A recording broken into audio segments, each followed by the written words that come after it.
Welcome to Primetime, bitch, and welcome to our Jurassic Park franchise show. I'm Mike Kruger, joined by producer Todd.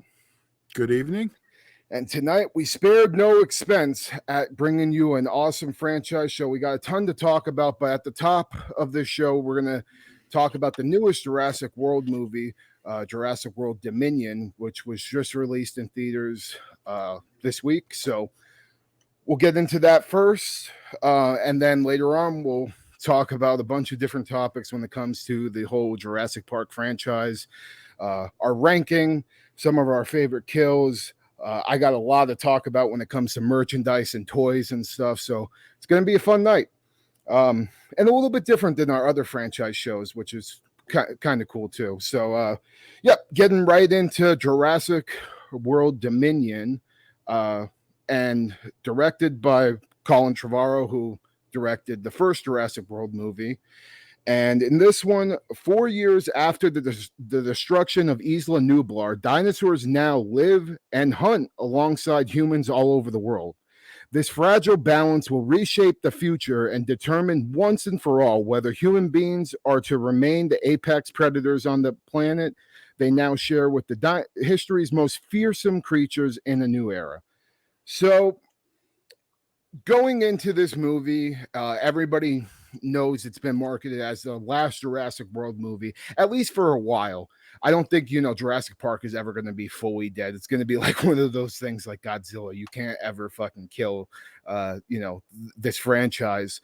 And a big thing on why everybody was super interested in this movie is because they were bringing back the original cast from the first film, with Sam Neill, Jeff Goldblum, and Laura Dern, and seeing those characters with the new characters was definitely something that I was looking forward to. Unfortunately, though, this movie, all right, let me get this out of the way. I like the movie, but there is so many things I have major fucking issues with. One of them being that the whole marketing ever since fucking Fallen Kingdom's conclusion has been marketed like we're going to actually see how humans are dealing with dinosaurs just living around them as wild animals.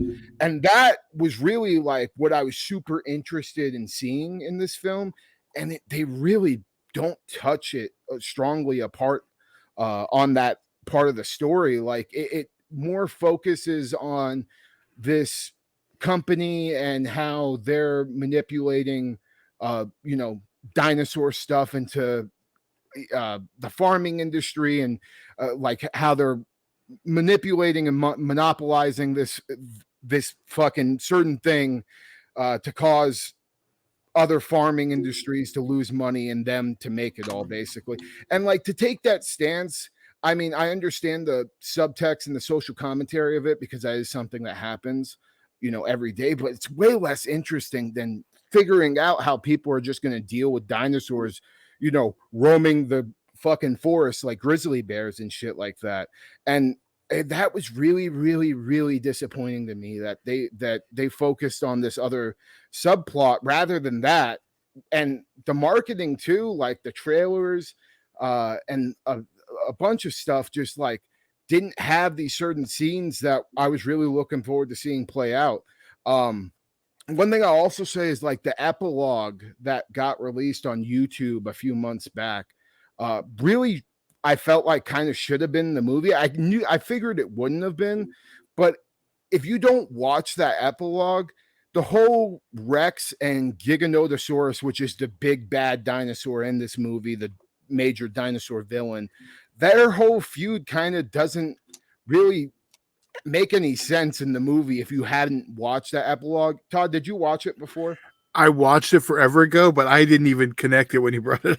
Yeah, so in the epilogue, it's showing like back in the Cretaceous period, 65 million years ago, and it basically just shows a T-Rex and a Giganotosaurus, and T-Rex gets shit on. And then we get this awesome drive-in fucking sequence where this T-Rex is destroying this drive-in movie theater. And all of that, like, honestly, I think was better than most of the scenes that we actually got in the movie. Especially that drive-in sequence, I think was the strongest thing out of this whole fucking movie in general. The characters having them together was cool, but they're also not together too much. Like they're kind of like on one side of, you know, the story, and then the other characters are on the other side, and then they bring them together in the final act. But I kind of would have preferred just seeing them all team up together. We had to build to it, though. Yeah, I get it, but they build to it to where it's only about 15 minutes. You know what I mean? It's not like a major. I'm going to tell you this. You got it. Yeah. We didn't get that with The Force Awakens. We had all three characters who never interacted. Yeah, that's fair. And then they kill one off. Spoiler. Yeah. I mean, and so like at least you got that. You got to see your three originals back together on one more adventure. They killed. We never got that in the Star Wars franchise. No, I get the comparison, but I think it's also a little bit different though. Like maybe if the situations the characters were thrown into were a little bit more interesting, like, you know, honestly, like Alan Grant's character, you know, with Ellie Sadler, like they're a little like they weren't thrown into as much action as, you know, Chris Pratt and the other characters were. So like, I don't know. I would have preferred to see it more balanced out, I guess. Yeah. And maybe it bringing them together would have meant more to me. But let me rewind and probably talk about my biggest issue of the movie, which is the Giganotosaurus. Like I said before, he's the big bad in this movie, and every Jurassic World movie has had that sort of big bad new villain dinosaur that's come into play. We got in the first one with the Indominus Rex, the second one with the Indoraptor, and even in the Camp Cretaceous kids show, we get a hybrid dinosaur in there called the Scorpius Rex that's actually super fucking badass. The Giganotosaurus, in comparison to all of those villains that we've gotten in the Jurassic World movies, I think is weak as fuck. He really never got his time to shine like the others did. Like the Indominus Rex just goes on a killing spree throughout whole Jurassic World, kills like 50 fucking dinosaurs. The Indoraptor has a lot of these strong scenes of horror where it's creeping around the corner. You see its claws coming out. So it like seemed like a terrifying monster. The Giganotosaurus just kind of seems like this big lumbering, you know, theropod that, you know, the sole purpose of him is honestly just to say, hey, I'm stronger than Rex. And that kind of felt like that was the only reason he was in the movie. And my whole thing is too, like, and this isn't really a spoiler. Everybody fucking knew it was going to happen. Rex gets his ass whipped bad. And it doesn't really make a lot of sense to me that a T-Rex was supposed to put up a better fight with a T-Rex and fucking goddamn raptor hybrid, and then it's getting its ass kicked by a regular dinosaur. And if you want to get into the dino nerd shit too, T-Rex would have fucked up a Giganotosaurus. T-Rex had the strongest bite force out of any animal ever living. If it got a hold of that thing, it would be fucking dead. So being a dino nerd and just kind of just wanting an awesome big bad, like I shit on Jurassic Park 3 a lot, but one thing that they did really well, even though I hate the fact that the Spinosaurus destroys my T-Rex in that movie, that Spinosaurus is a fucking presence, and like it made up for the T-Rex not being there.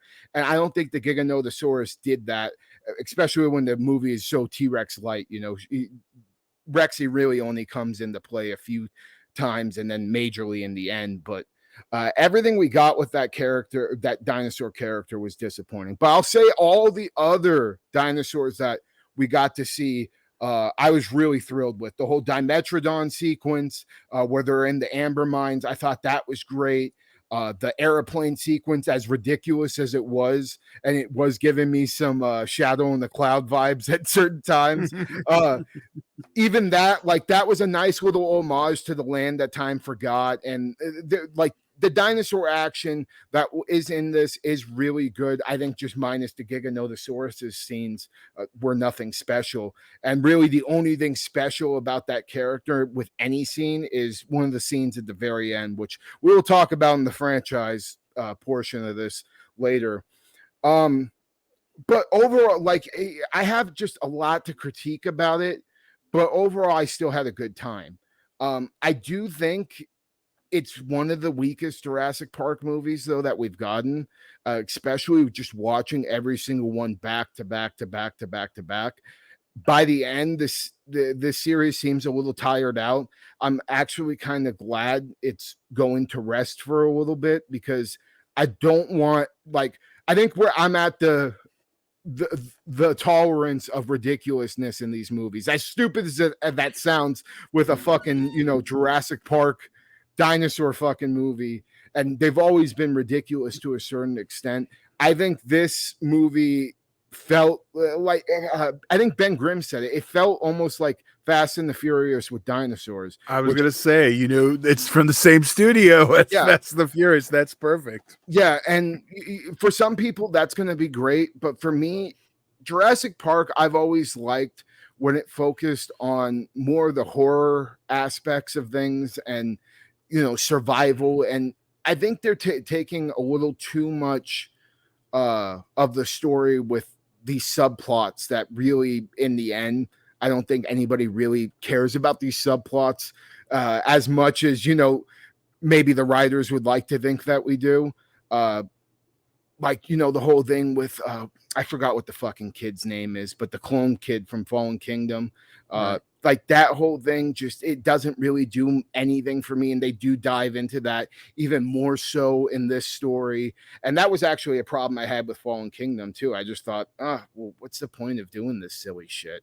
I'm not interested in human cloning. I'm interested in the fucking dinosaurs.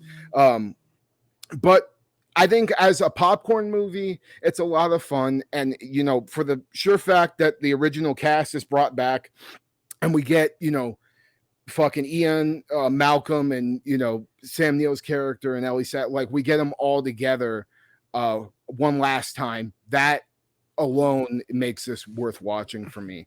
But I think if you're a hardcore Jurassic Park fan, you're going to want quite a bit more out of a send-off movie.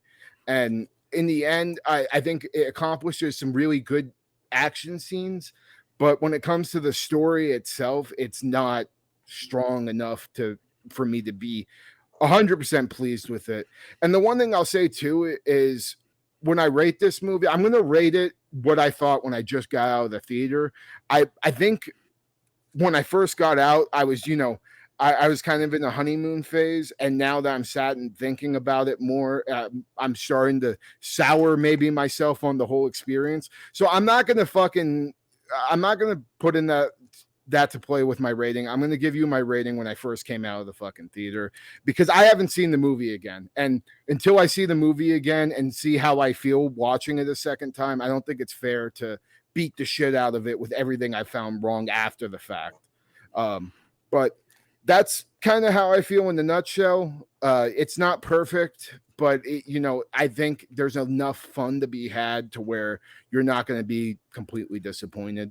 And fucking cool dinosaur shit. Like I said, the best thing about this movie is the new dinosaurs that they bring into play. The Therizinosaurus, the giant fucking bird dinosaur with the Freddy Krueger claws, fucking goddamn MVP of this movie. And that, for him alone, like, and I'm not even talking about the big finale, like the whole scene where Claire first sees it and how terrifying it is, and like, just the way they shoot it, like very horror-esque, that was like probably my favorite part of the whole movie. So yeah, Therizinosaurus, MVP of this. And between him and Sam Neill and fucking Jeff Goldblum, I think this movie's definitely worth watching in the theaters. And I'll say the theater experience is going to give you more than what you're going to get watching it at home. I saw it in 3D and in D-box seats, which was really fucking badass. And plus, just, I think seeing in 3D also accentuated the practical effects a little bit more. Like, I could actually notice the amount of practical effects that was in this movie. I can't believe I glossed over that. The amount of practical effects are fucking immense. Like, it's not every single scene, but there's a ton of animatronic dinosaurs in this movie, and that's what I think was severely lacking in Jurassic World. I think it's almost like a great sequel, like, or almost a perfect sequel, but without having those animatronic dinosaurs heavy in it, it takes away from the movie. And I'm glad that Colin Trevorrow rewrote that wrong and put in a ton of them in this, because there's a big difference from seeing a CGI dinosaur and then seeing a close-up shot where you're like, oh, they're really touching that thing. Like, there's a huge fucking difference to be had. I'll say also, it did kind of make some of the CGI sequences look a little off when you saw the practical effects. And that's another thing, is like the CGI as far as dinosaur models looked great and stuff, but I think some of the green screen they did with the characters, it was a little jarring at times, just to see like the way they jump cut certain things and to show like, oh, they jump cut it because they didn't want to show how they need the maneuver out of that way. And you can notice that they're running around a fucking screen a few times in the movie. Which I think was hidden better in the other films as well. But I think I've rambled on enough about Dominion. So Todd, give us your opinion about it. Well, I mean, I can't argue about everything. This film definitely is a fan service sequel. Like like I brought up the Star Wars earlier for the last one, the Skywalker one. Same issues with the fan service, because we're basically doing shots from Jurassic Park in this. We're redoing the first T-Rex attack in the car. There's a lot of that in this, but it's also like, it's the nostalgia thing that it's all about now. But it's a fun ride, and that's like is it perfect? No. Is it a popcorn summer blockbuster like it's supposed to be? Yeah. Absolutely. It's got cool dinosaurs. See, I kind of disagree with like the character part though, because I think there is things like going back to the original, you finally get, certain characters together, and you're tying up ends where if we come back, you don't need to have any or all of these characters back. No, I get that for sure. I think they do a good job with that, but also, one thing I'll say, I feel like they were never in any danger, I guess, is like what bothered me. I feel like somebody should have been put in some serious danger, and I never felt like anybody wasn't going to make it out of the movie. And that was a little bit disappointing. And I do think, like, even if they did kill off a major character, it would have made me feel something. And to not take that opportunity, especially when the character arcs are basically over now. Right. Just, I don't know. I really do feel like the final act, I wasn't on the edge of my seat seeing, if Owen was going to survive or not, or, Sam Neill's character was going to survive or not. Like, I never felt the danger that I wanted to feel with them, I guess. And I was hoping when they got brought together, I would feel like somebody was actually not going to make it out and, be sweating a little bit, I guess. I feel like they played it very safe. You know what I mean? Yeah, I can't argue that. And that's fine. I mean, especially when you're trying to, please a wider audience and not just, people that have been watching this forever. But I do think they should have maybe went a little bit more ambitious with the final act, and at least made us think somebody had died or, something. But yeah. I mean, I don't think even if the movie was perfect, people wouldn't have something to complain about. And the one thing I'll say too is, like, none of the Jurassic Park movies are perfect. If you really sat down, you can nitpick. I don't know about that. I think one people are going to argue hard with you about. Yeah, but I'm saying you could look at fucking shit from the first Jurassic Park and literally nitpick that movie to the end. Like, there's certain inconsistencies on screen, things that aren't explained that make no sense, and we always forgive them just because we don't notice it until somebody points it out. But I don't think any of the movies have been flawless to where you can't pick at something. And I think there's a difference though. You cannot pick at Jurassic Park really story wise, but you can pick at technical stuff on the filmmaking level. But like you said, you don't notice it unless it's brought up to you. So that means you're so engrossed in the story, you're not noticing the flaws. yeah. So, Which I kind of feel like I had a little bit of that with it. Like I didn't feel a lot of the, you know, negative things I felt about Dominion until after I left the theater. Like right. while I was watching it, I was having a great time. But then as I said, you know, I sat and I thought about some things and some decisions that were made. It made me go back and be like, you know, fuck, I wish they would have did that better, or, you know, they would have covered that up more. But Right. I mean, you can do that with literally anything. I don't think it deserves to be like chastised like some people are doing, and like just saying, you know, it's the shits and whatever. Like I can fully understand you saying it's one of the worst Jurassic Park movies, but I don't understand if you just had a terrible time watching it, because it is fucking fun. And that's really like what I like. Even though I knew going in by watching the trailers, this was going to be a big dumb blockbuster fucking dinosaur flick, and that's what I got. And it honestly, like the things I was worried about, like the whole subplot with, you know, Owen trying to save Blue's child, I thought that was really going to be stupid as fuck. But it made sense to why he was doing it, because he was already going for something else too. So it wasn't, it didn't disappoint me. It wasn't as bad as I thought it was going to be, but as a whole, I wish that we would have got something a little bit stronger with certain areas. And I feel like almost that there may have been a different cut of the film. I do kind of feel like there was some stuff that I saw in the trailer that didn't make it. And I feel do you get what I mean about the Giganotosaurus? Like how he felt like he didn't have anything to where he was this menacing presence that we felt like in the other movie. Like the best comparison I can give it is the Spinosaurus, because like the Indominus is a little bit different. It's a hybrid dinosaur. It makes sense why it's going so crazy. But the Spinosaurus, like that motherfucker is a pain in the ass and just fucking shit up the whole Jurassic Park 3 movie. And then the Giganotosaurus, like he has literally two scenes, and that's it. So I don't know. I just do you think I'm off base there when saying that he was a little bit?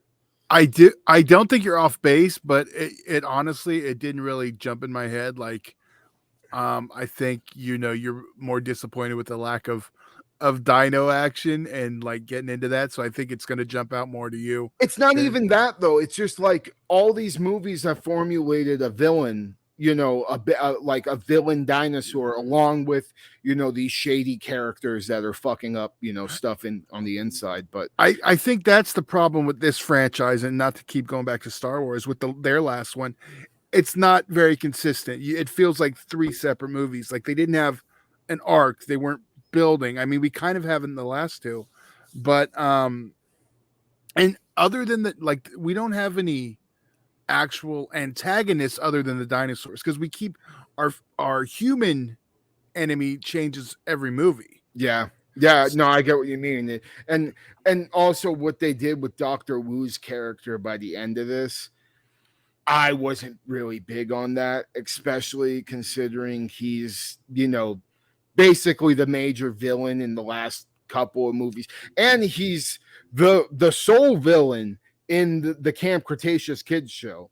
So to see what they did with his character by this, I get it. I get what they were going for, but to me, that wasn't the Dr. Wu that they were establishing in the last few movies. That was much more the Dr. Wu I felt in the first movie, you know, to where he's all innocent and shit. Well, I think they wanted that redemption arc, but it is a 180 from the last couple. But I do want to say, you know, he's like he's in more Jurassic Park than any other actor. Yeah, because he did what, 4 movies, the cartoon, the ride. He wasn't in 3. Yeah, so he did four. Oh yeah. One, yeah, he wasn't in 2 or 3, but then the cartoon, he does the voice in the ride. I mean, Yeah, I get what you mean. Maybe a little too much, Doctor Wu. no, I don't But even think it's that. I'm just saying he's the one character who's like even Chris Pratt can't say that. I mean, he's yeah, like one that's been through a through line through the whole series. yeah. No, I get what you mean. Yeah, I don't know. Like I really do need to watch it again and to Yeah. see how I feel on just by watching it, because like I already said, I think the more I sit and brood about it, the more negative I become. But then I could watch it again, have a fucking great time, and just be like, this is just a fucking stupid fun time. Kind of how I feel about Texas Chainsaw Massacre, even though I enjoyed that way fucking more than this movie. Like, yeah, you could totally tear that movie apart if you really wanted to, but it wasn't made to be anything other than a fun slasher and watching this guy destroy the fuck out of people. And this movie was, I think, made nothing more than to bring back the legacy characters into one movie and have some cool dinosaur action. And it does accomplish both of those things, I think, decently. More so the dinosaur action though for me. But all right, well, let's rate this one and then move on to the franchise portion of our show. So for me, when I originally left the theater, a 3.5 out of 5 is what I sat at. And that's what I'm going to give it. But thinking about it, that may be more towards a 3 now. But I have to watch it again to be sure. So 3.5 out of 5 is my rating for Dominion as of right now. As of right now, again, I like to go on my enjoyment. I had a good time, and I'm a 4. It doesn't mean it won't go down, but there is one thing I think I'll say. Well, I don't know. We don't really have a spoiler section. I mean, but we will talk spoilers when we get into the franchise section. So I guess we should warn you that there will be some world or Dominion spoilers as we talk series. Yeah, not anything like major, like plot wise or anything like that, but maybe a couple of moments for sure. Yeah. But I don't think anything that's going to hurt you watching the movie. So don't be scared to, don't be scared to continue watching the video. Yeah, I don't have anything real. There is one little moment, but it's not a plot point. It's just I think you and I are probably talking about the same thing. We'll see. We probably are. Yeah, knowing me probably is. But all right, so moving on to the Jurassic Park franchise show. We'll start with our rankings of all the Jurassic Park movies. So, this is definitely. I mean, I don't think anybody's gonna argue what the best Jurassic Park film is, but we'll get right into it. So, for me, the number should we go? We usually go best to last, right? Yeah, I forget. Okay, so.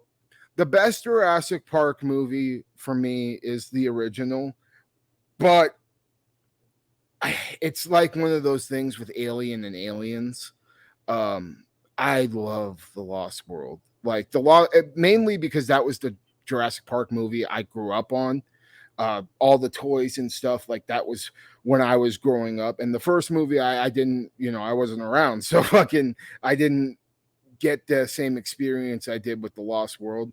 And I still to this day, I think that movie holds up. But the first one, Jurassic Park for sure, because it revolutionized, I think, the way movies are made, revolutionized CGI for fucking sure. And still to this day, I think they're the most impressive CGI effects that we've gotten in a movie, especially when you go into the time period and the technology that was out at the time in 93 and you compare the other movies that use CGI in 93, Jurassic Park was just fucking on a whole nother level. So that's my number one. And I don't think anybody's going to argue with that. What about you, Todd? Are we going to go every other? What do you mean? I thought we just did them one at a time. Oh, but usually we go every other. Okay. I don't remember. I Yeah, I'm also one. There's no arguing with me for the first one. Great film. Yeah. All right, so I already alluded to what my number two is, but my number two is The Lost World, Jurassic Park. Like I said, it's the one I grew up on, all the toys and stuff. Like I was super into that fucking movie, and it's honestly one of the things that made me fall in love with dinosaurs as a kid, which has played a theme my whole life. And also I think The Lost World gets a lot of flack because it is very much the big it kind of does what Dominion does a little bit. It's bigger, it's maybe some sequences are a little bit dumber for action point purposes, but I love that fucking movie. Just the whole I like the sense of danger of dinosaurs can pop up out of any time, and also the way it pays homage to the original Lost World film, especially with bringing the T-Rex to San Diego after, like they bring the Brontosaurus to London in the original silent film, The Lost World. I love that homage. The final act, I mean, is essentially a kaiju movie. I mean, it's a fucking T-Rex rampaging San Diego, and everything that you would want in that sequence is there tenfold. So I absolutely love The Lost World, and I think the comparison, it's the aliens to my Alien, is like the most accurate I could. It's like one of the sequels that I think is just perfect. But I understand why people have issues with it, but it's perfect to me. I actually went back and forth on my second one, and I actually landed on World as my second favorite. I think it does what a reboot should do, and took that original idea and made it bigger. And well, I do love two. And I'll be honest, it won't be no shock, but it'll probably be my next one. But yeah, there's just something about it. It like works all together. Yeah. So I think that's my second favorite. Yeah, Jurassic World is my third favorite. Just seeing that movie in the theaters, I mean, it's one of those things where I start tearing up because I feel like I'm a 6-year-old kid again, and like it, and also just the stretch of time between the movies too, and how soured I was on Jurassic Park 3 when I saw it as a kid, and then being able to, what was it, 10 or 14 years later? When did World come out? 2015, right? I think. Yeah. So 14 years later, the fact that they brought a sequel that brought me that amount of joy, and just kind of rewrote some of the things wrong that Jurassic Park 3 did as well. My only critique about World is not enough practical effects. There's actually only one practical effect in the whole movie, which is the dead Apatosaurus that the Indominus that leaves in its wake. But what World does, I think, fucking amazing, is it brings hybrid dinosaurs into play, which has always been talked about in the franchise. Up until that point, actually, the original plot for Jurassic Park 3 was supposed to be dinosaur human hybrids. Jurassic Park 3 was going to be way crazier than it was ended up being, and I always wonder how it would have been, because I'll get into it more when we talk about Jurassic Park 3, but it was supposed to be off the fucking walls, ridiculous. But yeah, World just it really does bring you back to that magic that you feel in the first couple of films, and I love it to death. And I think also the establishment of the characters, and the fact that it's funny, they kind of do the Godzilla thing where these raptors and this T-Rex were the villains, in the first 3 movies, and then they end up almost becoming our heroes. And to have dinosaur fucking heroes you can root for alone, I thought was just super badass, especially the whole final act where it's all the raptors and Rexy fighting the Indominus Rex. That fight sequence is one of my favorite scenes out of the whole fucking franchise. And it was just everything I ever wanted when it came to Rexy's character, especially because Rexy's character in the first movie, I mean, even though she's a pain in the ass, she saves Alan Grant and Ellie and the kids from the Raptors at the end, makes the big save like it's a kaiju fucking saving Tokyo from fucking another monster. So to see Rexy's character arc become the protector in the world films and it to start in Jurassic World and the way they do it in that movie makes me love it, and that's why it's my third. All right. Well, I already tipped my hat. Yeah. The second is my third favorite, and the other two you mentioned, Lost World, and it also is part Revenge of the Creature. The same thing with the Lost World.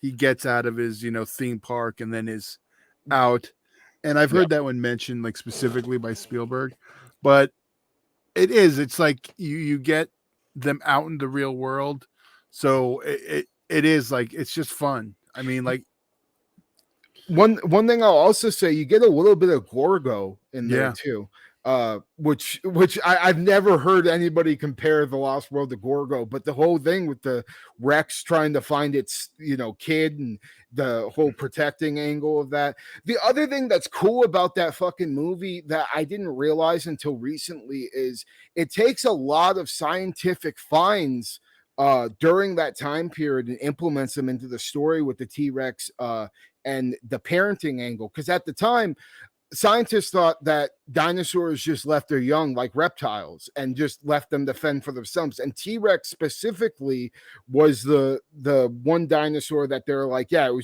it had zero parenting skills at all, and it didn't mother anything. It just left them out like crocodiles and other reptiles usually do. But then we learned that actually T-Rexes were these nurturing parents, and even though a lot of their young didn't survive because of the harsh conditions, they were protecting them until they were old enough to start killing on their own and learning the ropes of how to be a Tyrannosaurus. So the fact that they implemented that into the movie, I always thought was really, really fucking cool too. So moving on to my fourth favorite, and this is where it kind of gets hard for me. I'm really tossed up between the most recent Jurassic World movie, Dominion, and Fallen Kingdom.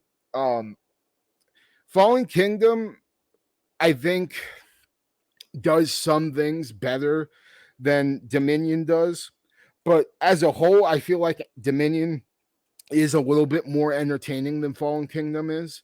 All the dinosaur stuff in Fallen Kingdom is great, but everything else I think is a little, I don't know, it's a little iffy. The whole dinosaur selling, the whole dinosaur underground market and them selling for millions of dollars. That whole thing, like on paper, it sounded cool, but then watching on screen, it wasn't as cool as I wanted it to be.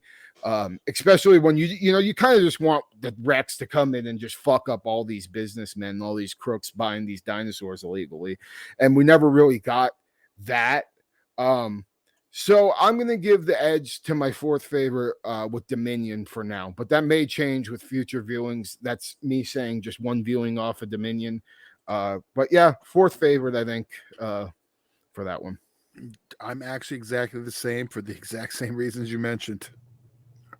Fair enough. So then the next one for me would be Fallen Kingdom.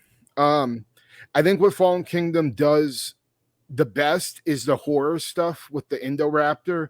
The fact that it is almost this sickly looking creature, and it looks like a fucking abomination, which is essentially what it is. And I already mentioned it earlier, the little sequences where we just see it like brooding around the corner and its silhouette and its claws coming out at, the little girl and stuff like that. Also, the way that it gets killed by Blue when fucking Blue knocks it through the thing and it gets stabbed by the Triceratops skeleton is like super fucking badass. One of the coolest kills in the whole franchise. I don't really understand fully the strong hate that I've seen for Fallen Kingdom. I do understand people's issues, but I don't see what there is to absolutely fucking hate about that movie, minus the cloning thing being introduced, which I totally understand. I'm not a fan of that either. So, number 5 for you, Todd. Yeah, I think we're going to be the same. Well, now we are the same for the rest. So, yeah. Okay. So, yeah. All right. So, Fallen Kingdom's number 5. So, in last place, Jurassic Park 3. I have grown to appreciate the things that Jurassic Park 3 does right. And one of those things is the amount of practical effects in the movie. The Spinosaurus looks absolutely fantastic anytime the animatronics on screen. And also, I love the designs for the dinosaurs too. The raptors specifically, I think in that movie look super fucking cool. And my problem with it is just the setup is so silly. I mean, Dr. Grant fucking getting approached by these two people pretending to be these world travelers, and the fact that he would even get on that plane to begin with, like, makes zero fucking sense. It makes more sense in Dominion why he's going back because Ellie's enticing him. But in Jurassic Park 3, it's just like, oh, so we're gonna just get right into this fucking thing with no really great explanation on why the fuck he's doing it other than just for money. Most people shut off in that one as soon as we have our talking dinosaur. Oh, well, and the thing that's so stupid. All right. The thing that drives me fucking crazy about that is the fact that the raptor that he sees in his dream does not look like any fucking raptor he's ever seen before, because that's specifically the Jurassic Park 3 raptors in that movie. Like the raptor that's going, Alan, it's the red one with the quills on the back of its fucking head. And he's never seen a raptor like that. The only raptors he's seen are from the first fucking movie. So that stupid detail drives me fucking crazy, especially considering they had normal raptors on the fucking movie set that looked like the ones from the first movie. Like, why would you do that? Yeah, it's just silly, but there is fun to be had. It's a schlock fest of a Jurassic Park movie, which to some, like my buddy Thomas, that's like his favorite because that's kind of what got him into Jurassic Park, and that was the first one he saw. And also, like, a lot of people love that fucking Spinosaurus, and I don't blame you. He's an awesome fucking villain. But the one thing about Jurassic Park 3, I saw that in the fucking theaters opening day with my mom, and I was so fucking excited, man. I was finally going to get to see a Jurassic Park movie and remember seeing it in theater. Because I actually did see The Lost World, but I was way too young to fucking remember anything. So I was just like a baby. And I was so hyped. And then within the first 20 minutes, they tore my fucking soul out of my body and killed the T-Rex in that fucked up way. And just the fact that the T-Rex didn't even put up a fight with the Spinosaurus, and it just gets fucking that motherfucker snaps his neck like he's fucking goddamn Steven Seagal. And I was like, what did you do? You just destroyed the face of the franchise within the first 20 minutes of the movie right in front of me. Fuck this movie. And I'll tell you, I was miserable the whole fucking time until I saw the Ceratosaurus scene where it's like walks up to them after they were digging and the Spinosaurus is shit. And it's like, oh, you motherfuckers stink, and fucking turns around. That was like the only thing outside of that made me happy in that fucking movie for many, many years. Now that I've grown older, I do appreciate it for being dumb fun. And, I can watch, I don't hate it or anything like that, but it's the weakest of the franchise. Yeah, I'm in 100% agreement. And that's, same reason I put it at the end. It is. And I think the last time I watched it, this just passed last week, was the first time I wasn't just like, God, yeah, this one done. I actually was like, just dumb fun, and I was okay with it. Yeah, I mean, like I said, the the raptor stuff, the Spinosaurus is good. Like all the dinosaur stuff is good in that movie. It's just fucking some of the silliness with the setup. But also, I'm never gonna argue when you have Sam Neill and what the fuck is his name? The one guy from Fargo. William H. Macy. Yeah, I'm never going to argue when you have those two together in a movie either. And I will say, having William Macy in the fucking movie does help a bit because he is. I just love that fucking guy. Yeah. I ain't gonna debate you, Jerry. Like I was just waiting for him to say that shit. But yeah, so that concludes our ranking. So we're gonna move on to now. Jurassic Park versus Jurassic World, which is a better trilogy? And this is kind of fucked up for me because, like, if we're gonna go by on paper, I would say that Jurassic World is. I wouldn't say it's more maybe more consistent with it. Like, I think all the movies are enjoyable and like there aren't any that like I've ever dreaded watching ever. But with the first two Jurassic Park movies, you can't go wrong. And I feel like having those two, even with three, it puts Jurassic Park over Jurassic World for me. And the one deciding factor in that is probably purely just the practical effects, the amount of them in the first three films are way more than the last three films, and I like all the characters a lot more than I like the characters in Jurassic World.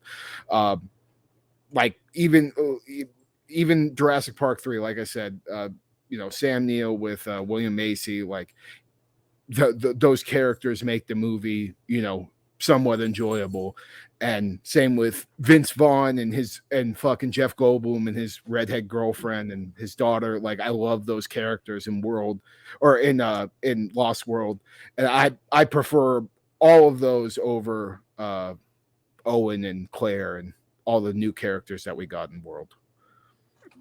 Yeah, this was hard for me because I do like both, but honestly, everything you said, like the fact that you have the original in the park one, it's gonna be hard to beat it with that in it alone. But yeah, I do like those original characters. Not that I don't dislike the new ones, nor not that I dislike the new ones. Yeah, it's Jurassic Park. Come on. Yeah. And the other thing too, I'll say is like I like the dinosaur designs in those films better too. I think all of them, like each film, they brought a different kind of color palette to the certain dinosaurs, or just changed up their look just enough to make them different. And with World, you kind of stick with the same design through all of them. Yes, you get new dinosaurs introduced, but you don't get like new. Well, I guess in the last one you get new raptors, but it's not as consistent with every movie. There's some new looking designs for the dinosaurs that we love. Like the Lost World has my favorite dinosaur designs out of the whole franchise. The tiger striped raptors, and then the green T-Rex with the fucking stripe on his back. Like that's those are my favorite designs for those two. So yeah, Park over World as well. So all right. Yep. So next is going to be favorite character. I think I know yours off the top of my head without even guessing. So who do you think? Alan Grant. No, actually. Wow. I'm a Ian Malcolm guy, dude. Just because, so like I like Alan a lot because obviously paleontologist, fucking dedicated his whole life to dinosaurs.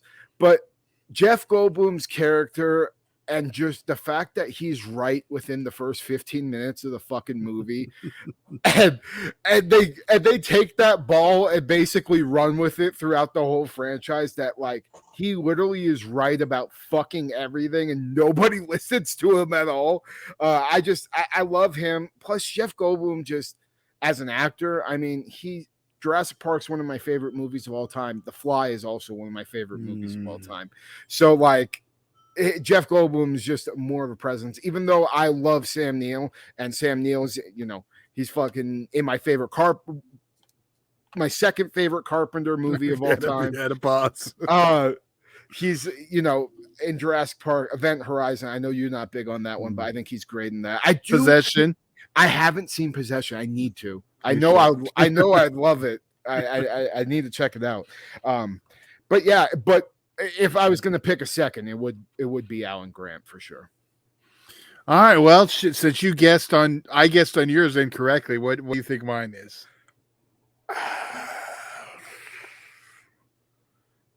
See, I want to say it's an oddball one. Well, kind of, yes, but the person's an oddball. But is it Goldblum too? Yeah, that was not hard. Yeah. It's funny because you mentioned like he's right the whole time, but he speaks for the audience. Yeah. Even in the last one, I love what he just makes the little, I didn't like Jurassic World. yeah, that popped me pretty hard too. He's, and I think I can only imagine a lot of the stuff we got in the new movie with his character too was improv, because like some of that stuff seemed way too, like it didn't seem like the writing for the rest of the movie. I think Jeff Goldblum was improv on some of those lines for sure. Which I'm all for. Fucking the one thing I'll say about Fallen Kingdom, they fucked up by fucking putting him throughout the whole marketing and then having him in the movie for 5 minutes. Yeah. That was some dick teasing, but luckily we got it in the new one. So sure. Also I love in the new one when I don't know if you know this, but when the Giganotosaurus is basically redoing the whole fucking Rex car thing, Jeff Goldblum, everybody's sprinting, and you see Jeff Goldblum just like everybody else is running, and he just hides underneath the fucking car and goes like the opposite way. And it just had me laughing because it's just like everybody's running in terror, and then you see this fucker just like he's right next to the dinosaur, and he goes underneath the car to go around it, and like ends up getting there faster than everybody else too. Is fucking hilarious. Yeah. Like he can never do any wrong. So yeah, favorite. So both of us, Jeff Goldblum, Ian Malcolm, guys. So now favorite quotes. I wonder who they're going to be from. Yeah, right. My ultimate favorite quote. Favorite quote is life finds a way. That I mean, it's the tagline to the whole fucking movie, and it just, I mean, every time I see that and see his little speech he gives, right, about how the dinosaurs are reproducing, just always pops me. What about you? Well, that was on. See, I didn't have. I had quite a few. I'm sure you did too, and that was one of the one on my list. But I'm gonna go with the one that I've used in variations throughout my life, and that is, I'm always on the lookout for a future ex-Mrs. Malcolm. Dude, how funny was it when he's like, I got 5 kids in the new one? I'm like, of course you fucking do. I did think it was a little bit disappointing though that they didn't bring maybe his daughter into play in the movie. That would have been cool. Honestly, that pilot chick could have easily been his daughter. Well, luckily he didn't try to bang her away, maybe. Right? Well, don't make this weird now. Well, I mean, she did tell, like, it was. Did you see when his shirt was all open? She was like, button that shit up. Fucking, that shit was funny. That was a nice callback to the original too. Oh yeah, dude, him just looking like the fucking epitome of sex appeal on that fucking table. I mean, I know, dude, I've seen people with tattoos of that on them, for fuck's sake. So that's how iconic that man's bare chest is. The other line he drops, which I know popped you at least the very first time you saw it, is who they got in there, King Kong. When they get to the gate. The best. That is one thing. We didn't get a welcome to Jurassic Park, welcome to Jurassic World in this one. Yeah, no, we didn't. No one said it. Well, I mean, it kind of makes sense though, because like there is no park or world. I get that, but you still kind of figured they'd figure a way out. We didn't get to go through the big gates. that's something that was missing. But I get why. Yeah, like it didn't make as much sense. But Another one of my favorite lines though is spared no expense by Dr. Hammond. Just I've used that in ton. I used it at the top of the hour, for fuck's sake. So you know, and on that note, I'm a little disappointed in the top of the show. You did not say welcome to Jurassic Park. I almost did. I almost did. I did. I wasn't sure if 2 quotes in the intro were too corny or not. Well, you could have it's still welcome to, so you just switched it up a little. Fair enough. Not fuck though. All right, next we're gonna go to favorite scene. All right, so if you said fuck the Jurassic Park, it sounds like sounds like an Iron Sheik quote. Fuck the Jurassic Park, fuck the Velociraptor, you no good cocksucker. that dude, now I need that in my life. Iron Sheik in his fucking wheelchair, and these raptors are coming up, and he goes, fuck you, I break your back, fuck your ass with beer bottle. That'd be the greatest fucking shit ever. Okay, now reboot the series now with that scene. With Iron Sheik. Dude, just no. Literally, all you need is Iron Sheik in his wheelchair, and they put it on the rack, like the cars, like he's going on the tour. Would be the funniest. Oh man, fucking somebody needs to, somebody just needs to make an animation of that and just like plug in Iron Sheik's fucking quotes throughout the whole thing. It'd be the greatest thing ever made. So favorite scene. This is a hard one for me because, some of my favorite scenes are like favorite kills and stuff, and we have a section for that coming up.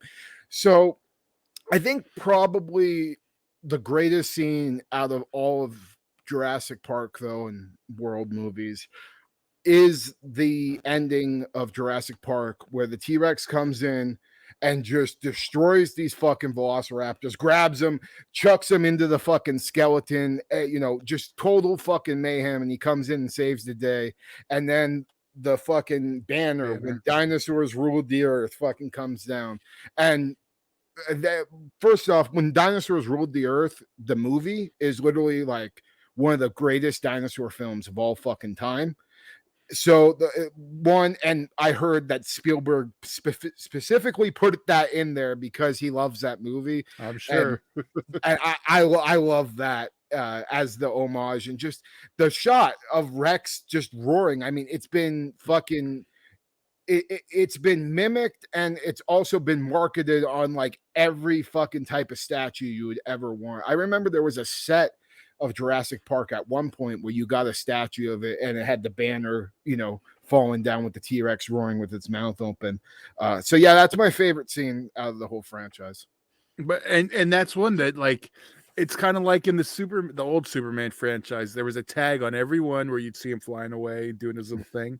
And every Jurassic Park, you have that final roar scene to establish the dominance. Mm-hmm. And it's just like, I get, like, that's why it's your favorite. It's a very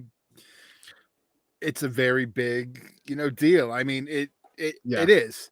Now, see, I'm going a little different. Mine's also from Jurassic Park, but for me, it's the first time, and that's the T-Rex attack. Oh, the car scene, yeah, because and from a spectacle, it was like we got to see the dinosaurs. It was in your face. Mm-hmm. It's that first impression, and that's what we got. And to me, that's always the scene. Yeah, I get what you mean. It's definitely, I think, the most iconic scene out of the whole franchise. And do you know where that came from? No, which part of it? I mean, the whole portion of the T-Rex fucking going with the car, and the silhouette on the side of the car and then attacking the car and everything, straight out of the movie Dinosaurus from the 60s. Okay. There's a shot. Kino put it out on Blu-ray. Great dinosaur stop motion film about a T-Rex and a Brontosaurus, and eventually, the T-Rex kills the Brontosaurus, wreaks havoc on the town. Carnosaur actually steals something from it with there's an end sequence where the T-Rex fights a bulldozer, and then Carnosaur, it's a forklift. It's very similar type of thing. But yeah, Steven Spielberg took a lot of inspiration from the car scene in Dinosaurs for Jurassic Park. And there's a side-by-side shot where the T-Rex is looking in on the car that's literally like shot for shot the same exact thing that you get in Dinosaurs, which I love too, just because Jurassic Park really is like, unless you've seen all the dinosaur movies that came before it, you wouldn't notice, but it really is paying homage to a ton of amazing dinosaur films throughout fucking time. The sequence where the T-Rex eats the Gallimimus, where they're it's Alan and the two kids, and they're running in the field, and they have to go behind that log, and then you see the T-Rex rampaging through the dinosaurs, and then he grabs that Gallimimus. That scene is straight from Valley of the Gwangi. So there's little tidbits where, if you're a hardcore dino nerd like me, you'll see where Spielberg got his inspiration from, which is really, really fucking awesome. But yeah, I'm not going to argue with you. Car scene is definitely up there for me too, especially that fucker that gets eaten on the toilet. What a way to, you know what's funny though, when I was a kid, I don't know why, I always remembered it like he was taking a shit and not just hiding. which honestly would have been funny. You just see the T-Rex grab him and then shit plops out of his ass on the way up. I'm just gonna be honest, I'm pretty sure he shit his pants in that scene. For sure. All right, so moving on to the next one, which favorite dinosaur. Are we gonna match up on a lot of these? I just have the feel. I mean, okay, so favorite dinosaur, like, I would say, are we gonna just favorite dinosaur in general, and then let's pick a specific dinosaur. Like, it can be from any of the movies. It doesn't need to be a returning character either. So for me, my favorite dinosaur obviously is the Tyrannosaurus Rex. I mean, she's the face of the franchise. But if I'm gonna go specifically, like, it's hard to not pick Rexy, the original T-Rex from Jurassic Park who returns in the world, because it's just such an established character. But I would be lying to myself if I didn't pick the buck T-Rex from The Lost World, which is the male T-Rex that ends up getting taken to San Diego. The design, the scenes with him, everything about that T-Rex I fucking love. And I'd be lying if I didn't say he's my favorite dinosaur out of the whole fucking franchise. Well, once again, I'm also T-Rex. I don't have a very specific one. The one from the original. Yeah. Yeah. I mean, I as a little kid, my T-Rex was my favorite. So same. I mean, it was always my favorite dinosaur. Which, like, when you're a dinosaur fan, like, that is literally like the most fucking basic bitch answer you could give. But it's true, though. I'd be fucking lying. He was the biggest, baddest motherfucker for a long time. So, like, it's always been my favorite too. And the thing, like, I brought it up before, what they do so well with the world movies, like I said, is establishing Rexy as a character and how she is honestly the protector and bails fucking everybody out, at the end of almost every single movie. So yeah, love Rexy and just that. But Blue's up there. Like, I think Blue is really a cool character. I do like that they especially in this last one, they really established, like, she is a fucking wild animal and kind of does want to kill these people, but she also, like, does have some sort of loyalty to Owen. That's why she just doesn't come in and kill his whole fucking family when they need food. And the little part they put with her at the end too, where, like, she leaves and you think, oh, that's it, and then she comes back and looks at Owen and is just like, hey, thanks, fucker, and then fucking walks off.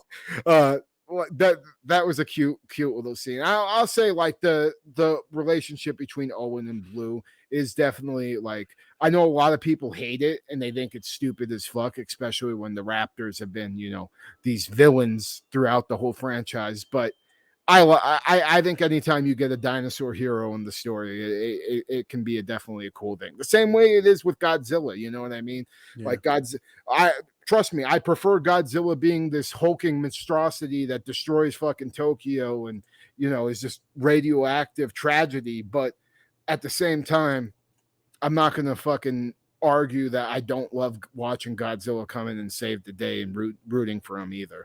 There's something to be said about face Godzilla. Oh, yeah. Well, I mean, it's why I love King of the Monsters so much. I mean, it's literally one of the most perfect representations of the savior Godzilla in the whole franchise. So, yep, Rexy definitely is up there, but Buck for me, Rexy for you, but both T-Rex. So, definitely. Okay, kind of building, because we didn't bring it up in the last one, for favorite scene, but I didn't think it was going to be the favorite. How hard did you see? This can go either way. Did you pop hard or did you groan hard when we formed the Jurassic Park logo? Oh, I like that. Okay, because like some people were groaning. I was like, no, that was fucking. No, I like that. I like that, but I did groan at the Barbasol can. I was like, you didn't need that. Like, we don't need the original. First off, how the fuck did you get it, asshole? Like, that's what I want to fucking know. How did you manage to get it? Because it was fucking in a Dilophosaurus infested fucking area. Yeah. We're on favorite dinosaur though. Probably I love the Raptors, but probably my second favorite dinosaur is the Dilophosaurus. The scene with Nedry in the original movie is just so fucking iconic, and that's another one that's been fucking mimicked and parodied throughout time. And plus, just watching fucking Newman from Seinfeld's annoying ass get fucked up by a dinosaur is awesome. But I will say, in the book, way more fucked up. Really? Yeah, he gets his gut split open, and then they go into gory detail when he's lifted up off the ground, how his guts just spill out, and because he's a big dude, there's so much spilling out of him. It's fucking awesome.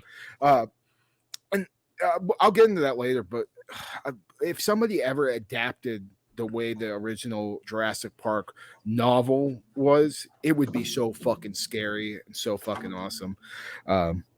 So moving on, what do we got next? Favorite kill. All right. So my favorite kill, and this is probably one that a lot of people may gloss over, just because, I mean, I'm sure people are going to talk about, the toilet kill, or even something fucking along the like. There's some definitely good ones, especially towards the end of the franchise. We got some really iconic kills, but my favorite of all time is the bull and doe T-Rex from the Lost World. When they take that one dude that's trying to save Ian and Vince Vaughn and his girlfriend and everything, and the two T-Rexes, one grabs him by his arm, and then it flips him up in the air to where he does like a 360 and it grabs his fucking head. And then the other T-Rex grabs its legs and they just tear him in half. First off, fucked up as hell to see, like, when you're a kid. Like, I'll always remember that kill, like, from the first time I saw it. I was like, holy shit, because you just don't expect that type of violence, and you really don't get like something that violent ever again throughout the franchise. Right. So yeah, that's always been my favorite kill. You actually mentioned mine already in passing, and that was Dennis Nedry's. Yeah. It's the most satisfying. It's not the most spectacular, but it is when and again, it's it's iconic. It's one of those where I'm trying not to pick everything from the first one, but Yeah. No, watching, like I said, watching Newman's annoying ass die is definitely. Dude, you know he's skinny now? yeah, he looks weird. Like, the fuck? You motherfuckers, you need to live the gimmick. I don't just saw him. it. He's been skinny a long time. So I was just watching an episode of that 70s show and he was skinny and popped up in that. It's like, Yeah. that was like 20 years ago. Shit, 30. God damn it. 25. Long ass fucking time ago. 20 years. A couple of honorable mentions, though, because we do need to talk about some other kills because there's a lot. One kill that I've always thought, and it's fucking stupid, but it's always popped me, is in Jurassic Park 3.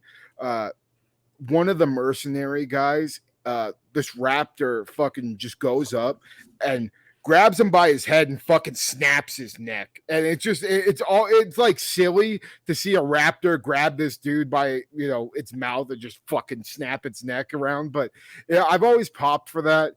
And I already talked about the kill on the Indoraptor when Blue knocks it through the glass ceiling and then it falls onto the Triceratops horns. Thought that was a badass way to kill a badass character. The Indominus's kill, the way it gets killed too, just the mixture of Blue fucking it up and then the T-Rex coming in and ramming it in the neck, and then the Mosasaur coming out and snagging it from the water and then dragging it back down. Just what a awesome way to kill a powerful dinosaur, is getting three of the most powerful themselves to team up on it and kill it. Love that. And then I gotta talk about, and this will be brief, but it is a kill from Dominion. The way the Giganotosaurus dies is fucking awesome, with a Therizinosaurus's claws are out and Rexy finally gets up after you think she's dead and fucking knocks him right into the Therizinosaurus's claws, and it stabs him through the neck and torso. Just the way it impales it on the claw, like that's literally the thing you want to see when you see that dinosaurs. You want to see it stab the fuck out of somebody with those long ass claws like Freddy Krueger. And the fact that we got it as the kill on the Giganotosaurus, that was definitely a highlight of the movie for me. Even though the Giga itself, I think, was a little bit disappointing, its kill made me glad it was there. Also, great animatronic fucking as well. Props to them for actually making a gigantic animatronic for the big bad for Dominion too, because definitely, not the most cost-effective thing to do, but I appreciated it a lot, especially the sequence. There was a sequence where the body was CG, or the body was practical, but the legs were CG. And I thought that was really fucking badass to see the blending of the two together. It looked great. And honestly, I think that's how you should do it. That's kind of how you get away with. Guillermo del Toro said it best when he was doing an interview for Antlers. When you use practical effects and CG together, that makes at the same time, and you have certain sequences that are full practical, but then little CGI enhancement, it masks it better to the audience, and it makes them almost confused on what's real and what's not. And that's always been super effective. And any time I can sit there and be like, is that a fucking practical effect, or is that just really good CG? That's the CG I fucking love. Yeah.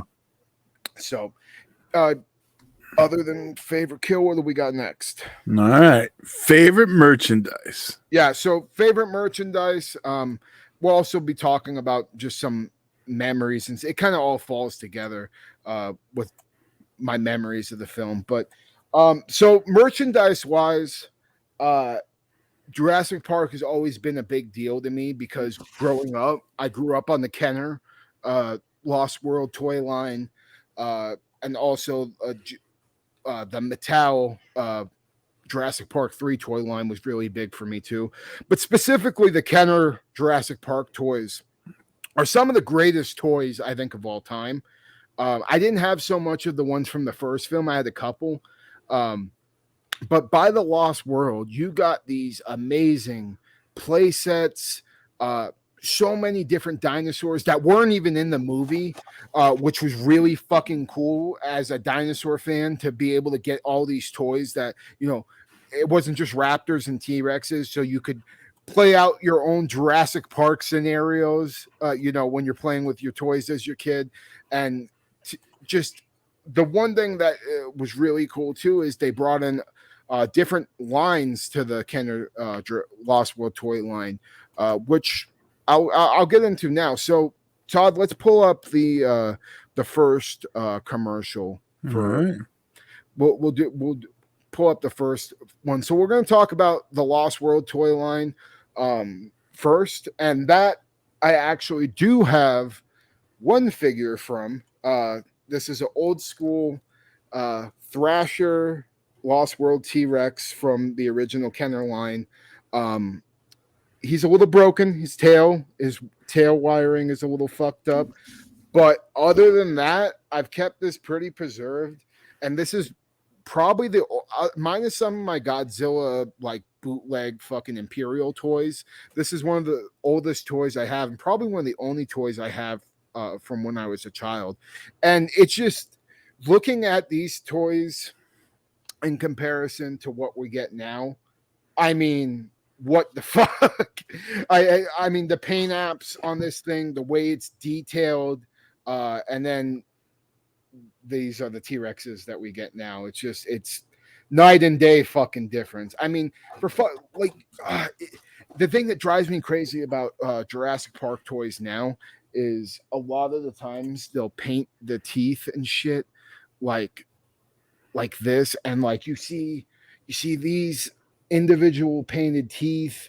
You got this awesome gum line in there. Like, these figures were so incredibly detailed, and you know, for the price at the time that they were at retail, I mean, it was a fucking collector's dream to have these toys, and that's why they're so sought out now.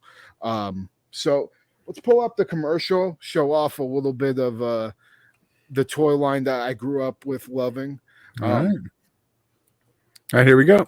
We thought we were in command, but the dinosaurs had other ideas. The Lost World Jurassic Park. In our electronic mobile command center, it saved a baby T-Rex when its mother showed up. Thrasher T-Rex!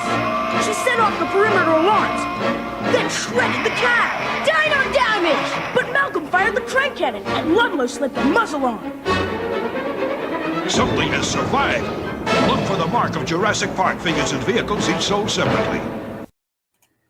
Yeah, I mean, fucking. Oh, there it goes. you see him right there. It doesn't do the noise or anything, but it still does have the thrashing. That's cool. Which is cool because, you know, fucking, you know, you stick something in its mouth, and then fucking you're able to play it all, maybe chuck it across the room. So yeah, fucking the toy line was just so cool because you would have these play sets with the machines and the medical stuff, like them taking care of the baby juvenile T-Rex in the Lost World movie. It was such a fucking extensive and awesome toy line, and it created, in my opinion, the greatest Jurassic Park toy of all fucking time, which I unfortunately do not have. I wish I fucking had one, but we do have the commercial for you. So let's pull that up, and I'll just go into a tangent about what I think is the greatest fucking Jurassic Park item of all time. All right. We thought we were following the dinosaurs,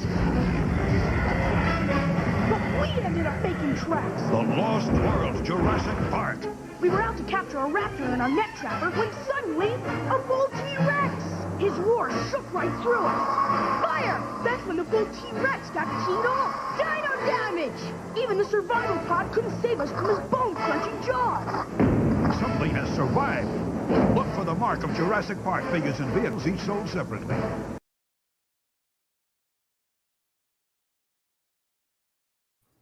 Okay, so that figure, in my opinion, is the greatest Jurassic Park figure of all time, because not only was it like that fucking thing was massive. It was like this thing is a pretty big figure, and it made this this is dwarfed compared to it. It was this massive fucking T-Rex, and the fact that you could actually stick shit in its throat and have it swallow it and then pull it out of its stomach was just, I fucking love that so much. And I actually didn't have that version of the T-Rex, but I did have the Chaos Theory version, which, Todd, if you could pull up that first picture. Now, this was my absolute favorite toy line of any Jurassic Park figures. It was the first time hybrids had been implemented into the Jurassic World franchise just in general. So you got these awesome mashups and also these really cool repaints of some of the Lost World figures. And specifically, this was the one I had as a kid, and it was my favorite toy as a child. Just loved the paint apps and everything. Just the whole toy line. Todd, if you could pull up the second picture of everything, it was just all these awesome, colorful dinosaurs. I also had that rainbow T-Rex you see, perfect for Pride Month too. The rainbow T-Rex, we even get like this almost Godzilla looking Compsognathus hybrid dinosaur that actually shot out fucking like this long chameleon tail or chameleon tongue. Just so many cool things. And just watching the mashups of different dinosaurs, you get a Parasaurolophus and a Deinonychus fucking hybrid. You get, this Ankyloterodon, which is an Ankylosaurus and a pterodon, and just all these cool combinations of dinosaurs. And at the time, I don't think really anybody ever thought about dinosaur hybrids. So it was just cool to eventually see that play out into the films. And it being my favorite toy line as a kid, that's why I love Jurassic World bringing that in so much. So yeah, just I loved the Chaos, or it was Chaos Effect. I keep saying Chaos Theory. Chaos Effect line it was so fucking awesome. So many cool figures. So now that we talked about some of the past figures that I love, there is one thing I did real quick. The one complaint I always heard about the line was, and this is not a concern to you, because the figures did not look like their characters. Like Dr. Malcolm didn't. Oh, yeah. I mean, I never cared about the fucking humans, to be honest. That's what I'm saying. So they were always there to get eaten, but yeah, they always do a terrible job with the likenesses. It's not even that, it's that they don't want to pay for the likenesses. Well, yeah, for sure. Well, even now though, like they have characters that they're trying to get close. Like there's I believe it's called the Hammond collection, which they're more of a premium, like $20 figure. Now that they have out, like they try to get it, but yeah, they've never gotten it right. Like the dinosaurs, I think, especially in the Kenner line, looked great, but yeah, humans. They never were on point. That's how they did toys back in the day, though. They didn't bother. They didn't want to pay that likeness. Collectible toys, yeah, they do. One thing I'll say though, Star Wars has always been pretty fucking good. Luke does. The ones I had, Luke did not look like Luke. Han didn't look like Han. All the creatures looked perfect. Like Darth Vader was good. I'm thinking like around episode 3. I remember having some like I wasn't by then. I'm sure they were probably paying the actors or putting it in their contract. That's back when Hasbro actually gave a fuck about their fucking toy lines. Now they fucking could give a shit. The Hasbro fucking Jurassic Park figures. Oh, they were so bad, bro. They're the worst. I know. Unfortunately, Kenner or Hasbro buying Kenner kind of fucking fucked up some toy lines. Yeah, Kenner, in my opinion, was the greatest toy company, at least for me. Just between the Jurassic Park figures and the Alien and Predator lines, that was my childhood. I mean, 100. Those were my favorite toys. So yeah, I love old school Kenner stuff, and there's so much stuff that was unreleased too. That really is unfortunate, especially in the Chaos Theory line. There's actually this fucking ridiculous hybrid called the Ultimasaurus that never made it out, and it was like a Triceratops, Stegosaurus, T-Rex, Raptor hybrid, and it was sick as fuck looking, and it never ended up getting out to production, which is unfortunate. But so I'll show off some of the newer stuff I've accumulated over the years. It's not much, but every now and again I decide to pick up one of these Mattel figures. So this is the Mattel Blue that I grabbed from, I believe it was around Fallen Kingdom. Just cool little figure, nothing really too special about it. Like I already said, the paint apps on these newer figures aren't that great, but got Blue, got a Herrerasaurus, which isn't in any of the movies, but it is in the book. It's one of the original dinosaurs that were on the island in the book. So wanted to pick him up. Grab this Albertosaurus, another one that was never in the movies, but just really like this design, and it's in the T-Rex family, and just really cool looking thing. And the other reason I liked it is, even though I wasn't crazy about the Hasbro Jurassic Park figures, the one thing I did like about, well, I guess it wasn't just Jurassic Park either. Kenner used to do it, but they used to do these battle damage things, and this one actually has a pretty cool one to where it opens up, and then I think you can actually pull the ribs down and shit like that just to see inside the dinosaur. Most a lot of the Kenner stuff and the Hasbro lines in the late 90s, early 2000s had stuff like that. So so I got that.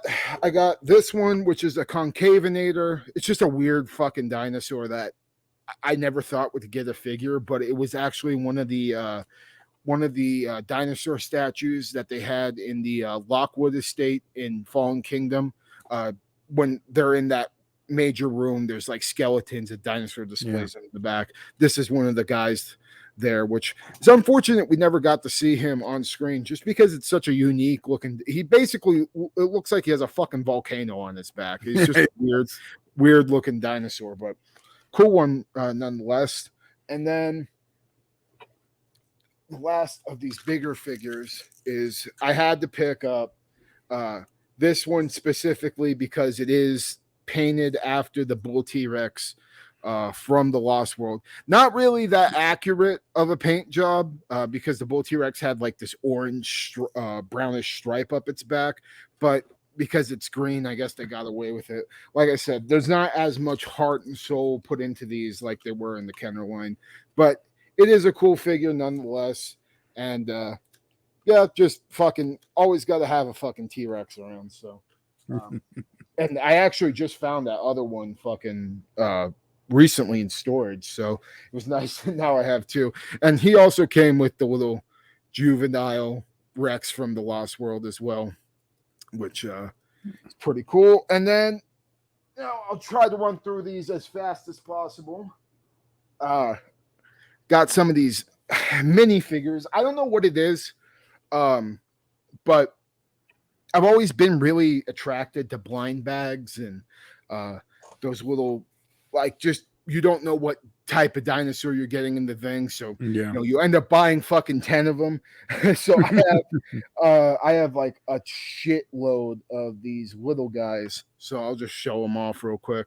Got a little Triceratops, little Baryonyx from Fallen Kingdom, Diplodocus, a Stegosaurus. This is those first three were from Fallen Kingdom. This is from the new line of the minifigures. You can get them at Walmart. They're like $3 for a 2-pack. So, I mean, it's not going to break the bank. And if you don't really have that much room and you still want to buy new Jurassic Park shit, it's kind of the way to go. Little Iguanodon. Got some of these guys who just the little Protoceratopses, which are from the new movie. That's one of the dinosaurs the pilot chick is like cuddling with or whatever. Okay, yeah. And then another Triceratops. We got almost to the end here. Oh, this is from Fallen Kingdom, the Indoraptor. We got Spinosaurus from Jurassic Park 3.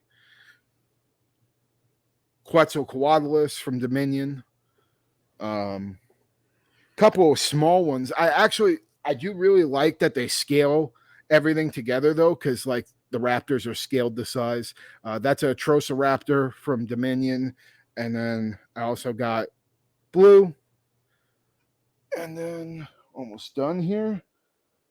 I got fucking Claire for some fucking like I don't know. What You must have been pissed. Yeah, I wasn't too thrilled getting this one, but Like this fucking a Gallimimus coming down to the last. at least couple. give you a Dr. Malcolm. Come on. I know. I was like, of all the fucking humans, I couldn't get Alan or fucking Malcolm. I got Claire. I fucking forgot what the hell this thing is called. This is one of the newer dinosaurs. Big theropod with a crest on it. I forgot what it's called though. And then we got last couple here. Always a fan favorite, Carnosaurus. Fucking love, one of my favorite dinosaurs of all time. And then we got Rexy, of course. And then two new ones from Dominion. The Giganotosaurus, which I was thrilled when I fucking got this in the blind bag. I'm sure. And last but not least, the Therizinosaurus, the MVP of Dominion. Yeah. So, yep, that's all the merchandise stuff I have. And before we talk about future of the franchise, just we'll go over just some memories we got with Jurassic Park. I mean, we didn't show the last trailer for shit. Yeah, I forgot. I need to show you guys before we go. Let me show you guys the trailer for the Chaos Chaos Effect line. Yeah, we went straight into the okay, here we go. Jurassic Park, new Chaos Effect. Velociraptors, Chaos mutation of thrashing wings, gripping teeth. We fell back to the trichdozer when Chaos Thrasher T-Rex turned our plans upside down. Jurassic Park, new Chaos Effect. Figures and vehicles sold separately. Yeah, and there you go. And one thing that was also I forgot to mention, so I'm glad that we actually brought that back up again. Chaos Effect was supposed to have a TV series, it was supposed to be a Saturday morning cartoon, and it seemed really ambitious. And it's funny because a lot of Kenner stuff actually was like Kenner toy lines inspired cartoons that never happened. The same thing happened with the Aliens toys. They were supposed to have a cartoon, a Saturday morning cartoon as well, and didn't end up happening. So that happened with Chaos Effect, which I thought would have been really cool. I saw some of the concept art for like the characters and stuff, and it had like a two-headed T-Rex in it. Like they were gonna go really fucking like Frankenstein monster type dinosaurs. But I wish we would have always gotten something like that just to see what it would have been like. I mean, you can't tell me fucking a Jurassic Park cartoon in the 90s doesn't sound awesome. I'm sure it would have been bad, but awesomely bad.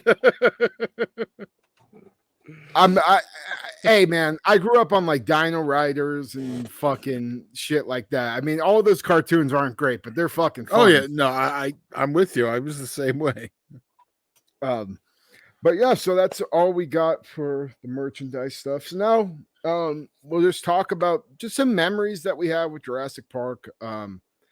Just growing up, like I said, it was probably outside the Godzilla films. I mean, they were my favorite movies to watch. I talked about, my first theater experience. I do remember just being completely fucking miserable, but then by Jurassic World, getting to see every single one of these new ones in the theaters. I mean, every time I see it just reminds me of your eyes lighting up watching these fucking dinosaurs when you were like a 6-year-old. And really hard to replicate that feeling with a lot of things, but it's always been prevalent with Jurassic Park for me. And one thing I'll also say just about Jurassic Park in general is it's awesome to see after all these years that people people still love dinosaurs. You know what I mean? Like, because there was a while there, you know, for 14 years that it seemed like, you know, Jurassic Park was never gonna come back. And it's just weird now that it's so prevalent and so popular again after all that time. I mean, you know, it's definitely like even more popular than stuff like Godzilla and Kong. I mean, I think for a wider audience. And just cool that we have all these generations now that have been, you know, huge fans of this. You got any like memories of when you first saw the first film? Because that's what I'm really interested about. 93. It was one of the last films I went to see with my mother. Well, yeah, probably one of the last. I probably only seen maybe 5 total after that. I was really excited. It was a big deal. I mean, it's hard for audiences now, even you, to understand like how big of a deal it was. Yeah. It's kind of like the whole Superman thing going back to, what was that, 70 something? It was like a huge deal to see a man fly. And this was like the same thing, to see a dinosaur walk. Yeah. And I remember the marketing, you know, they're straying away from that. You really didn't know what you're going to see, so you went and saw it. Yeah. And I think that experience is lost today because everyone has seen not even just trailers. I mean, but all the leaked information. Like, I remember being able to go to a theater, not knowing what I was seeing and not knowing what trailers I was going to see. And I still remember seeing the Army of Darkness one and marking the fuck out. Christmas Day, seeing the movie Trespass with Ice Cube and Ice-T. I remember that moment like yesterday. And yeah, so it was a huge deal. I mean, and other than like Tron, this was like the first like really, you know, CGI that people knew what this was. Yeah. Funny story, and I'm going to say it because the Oscars do come into play here. Tron was disqualified from the Oscars because the Academy viewed using computers as a special effect was cheating. So they've kind of flipped on that, but yeah. So like, I don't have any specific really for any of the sequels, but the first one I definitely do. I was middle teens at this point, but it was still a pretty big deal. Now, you mentioned your first one in the theater was 3.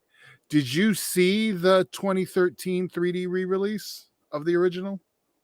No, I wish I would have knew about it. Yeah. That's some bucket list shit, to be honest. Was it badass? Well, I mean, I have the Blu-ray so we can watch it. But we should do that at some point. But like, did you see it in the theater? I did. It's a really good conversion too. A lot of those, like from that, like I'm excited to see the Jaws 3D conversion that we're gonna get this year. Yeah. So the thing that's interesting about that though is like I'm trying to think of what sequences would be like really popping with, you know, the Jaws. You know, it's one of those things you could say the same about this. It's just like most 3D movies now aren't even really designed so much with 3D gags. Yeah, Dominion sure as fuck wasn't. So it's one of those. So I don't know, but I think the depth of the ocean and all that's going to be really cool.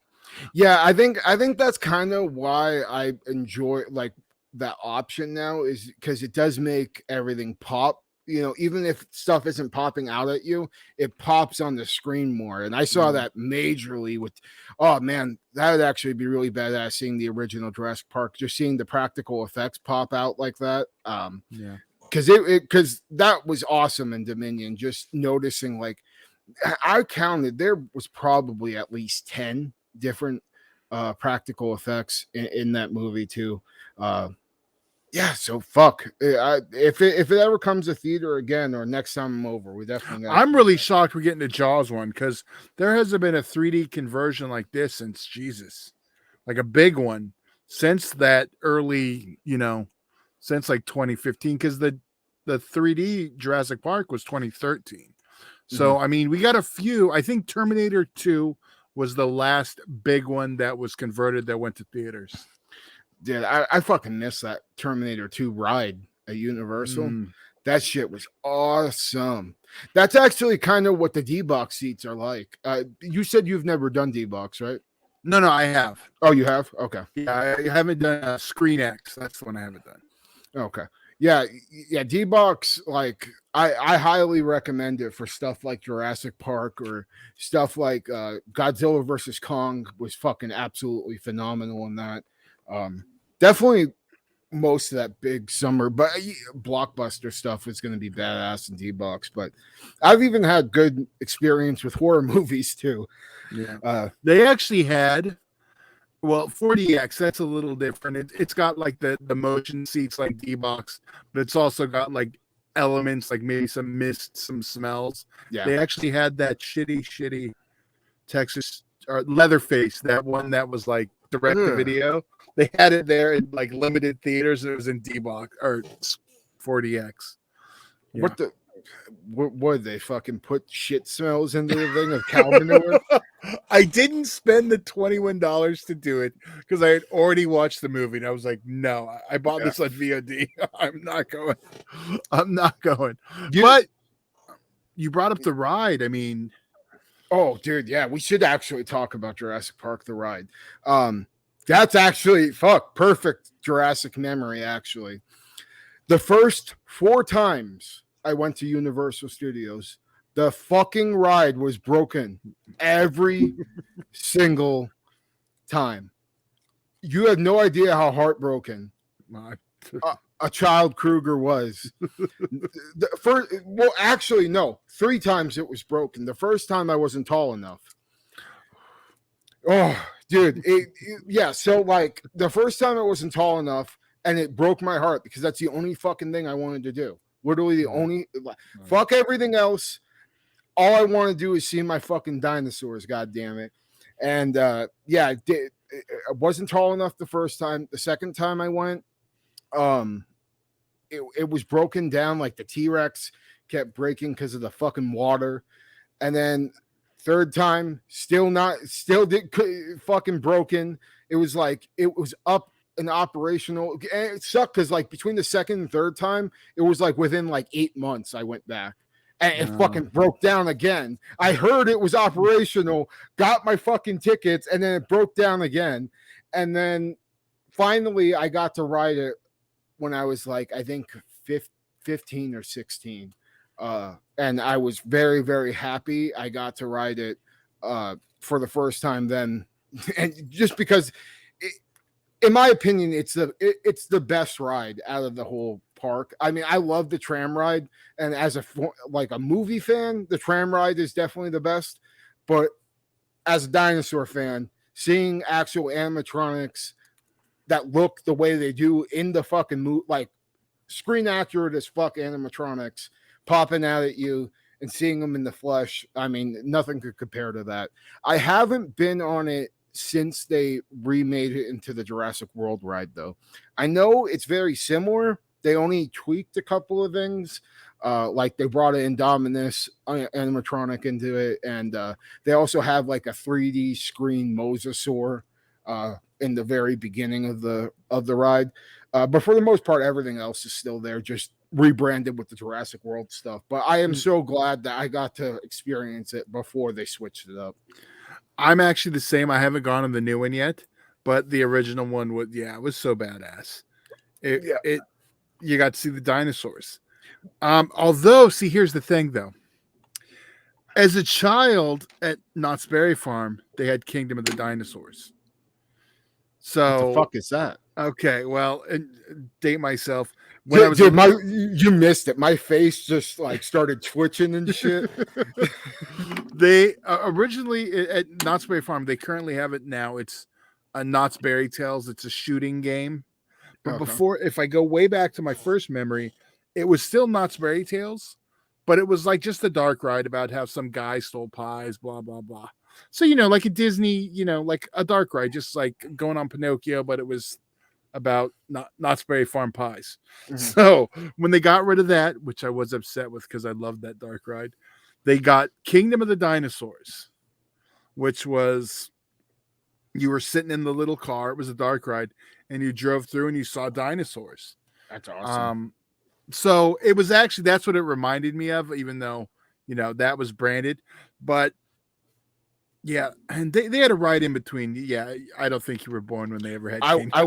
Yeah, I wish, man. The only other dinosaur thing I've ever like done like that was similar was back in New York. There was a museum that had like a ton of animatronic dinosaurs, and they actually I've done a couple down here too. You know, the Arizona Science Center. I'm sure you've been there. Yeah. They every couple of years used to do a big thing with animatronic dinosaurs that I used to really enjoy going to. Also, cool thing about just talking about dinosaur stuff in general. Have you ever done the dinosaur planetarium? I haven't. Very, very fucking cool experience. If you've been to the Arizona Science Center, they have this awesome planetarium, and they have a couple of different things you can do. They have like a roller coaster simulator and a few other things, but one year they had this amazing dinosaur display where they like basically they took you to the planet, like they took you out of the world, right? And then you saw the whole world devolve into the, you know, the fucking different periods of the dinosaurs. And then you would go into the world, and it was a full immersive experience of just watching dinosaurs do dinosaur shit. And it was really, really badass. Highly recommend if you ever get a chance to do something like that. Check it out. Planetariums just in general. If you get stoned as fuck right before, fucking great goddamn time. So I think that's all we got for the memories. So now move on to the last section of our franchise show, which is the future of the Jurassic Park / World franchise. Now, there's a couple of things, a couple of routes that we could take that I would be really a big fan of. One thing that I do like about the world that they've established now with the last film is that dinosaurs are just there. We're having to coexist with them. They're all over the fucking world now. And I think that could play for some seriously interesting small stories, like more small contained Jurassic Park stories of like a family maybe fucking having to, like we saw it with the Battle at Big Rock short, where it was just like this family camping, and the next thing you know, this dinosaur, this Allosaurus and Sinoceratops are fucking fighting in the forest, and they're having to deal with these two giant dinosaurs crashing into their trailer and stuff. I want more of that survival horror aspect of Jurassic Park extenuated into some more small contained stories, maybe a series of just each episode we're dealing with a different set of characters and how they're dealing with a dinosaur situation. I think something like that would be really interesting. You could even go as far, and this may be a little too ambitious for some people, but I don't know if you weren't a big video game guy, Todd, but there's a video game called Dino Crisis. I remember. Which was huge, and it was basically Resident Evil, but with fucking dinosaurs. And there was like this big corporation that was, you know, making genetically modifying them and trying to turn them into weapons and all types of really cool shit. So if they went a Dino Crisis route where we're following like a team uncovering like this corrupt fucking company that's, you know, using dinosaurs as weapons and all the stuff that entails into there and put us into some serious dangerous situations, I would be all for that. Second route I would go, prequel of them building the first Jurassic Park as a series. I think that could be very, very fucking cool. Just to see all the, because I mean, the one thing about Jurassic Park is like that definitely wasn't the first time something like that happened on that island. There was reasons why they had security measures and all this other shit. So maybe they didn't have anybody touring the park per se, but we could see all the casualties and all the fucking madness that entailed when they were trying to get these dinosaurs up and running, and maybe show some failed clonings, you know, and go into some really gross dinosaur blobs being, you know, made and go through the whole scientific process of watching them go through the process of cloning them. Yeah. Yeah, I actually think TV series also. I didn't think about doing that. That's actually more interesting, I think. Because I was just thinking, yeah, it's hard to beat that. That's all I want now. I was thinking some kind of TV series. Yeah. I didn't think it that well through, and shit. I think I think you're right. That's the future of the franchise. I think If that's it's the not route. planned, that's the way to go. Yeah, I mean, there's just a lot, that we don't know about the process of the making of it. Like, we know so much about the ins and outs of World, right? But we Right. didn't really get all of that with the first park.